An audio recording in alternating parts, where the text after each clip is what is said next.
একটা সময় আমি খুব প্রত্যন্ত অঞ্চলে যেতাম, রিমোট এরিয়ায়, বিল আর বিল একটা গ্রাম। দাওয়াত করছে তো আমি চলে যাব, কোরআনের কথা আমার পৌঁছাইতে হবে সব জায়গায়। তো মাহফিল শেষে রাত 2টার দিকে আমরা ফিরতেছি, বিল আর বিল। হঠাৎ একটা মোড়, ওই মোড়ের ওইখানে দেখে একটা গাছপালা আছে। এটার মানে হচ্ছে আশেপাশে ডাকাত আছে, ওখানে ডাকাতি এরকম হয় আর কি, বিল এরিয়াতে গাছ ফেলে রাখে। তো গাছ থাকলে তো আর কোনো সিএনজি প্রাইভেট কিছুই যাবে না। তাই বুঝতে পারলাম যে এটা তো ডাকাতের কাজ। আমি সূরা ইয়াসিন তেলাওয়াত শুরু করে দিলাম। বিপদে বলে সূরা ইয়াসিনের প্রথম 9 আয়াত, কয় আয়াত?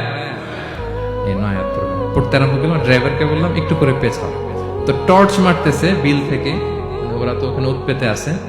আমি পড়তেছি, কিছুক্ষণ পরে ডাকাত নিজে এসে গাছ সরাই দিয়ে বলতেছে যান। মানে ও কি করবে ও নিজেও বুঝতেছে না। ও যে কি করবে, ও কি করতে হবে ওটা মানে বুদ্ধি জ্ঞান সে হারাই ফেলেছে। সে শুধু গাছটা সরালো, বলতেছে যান।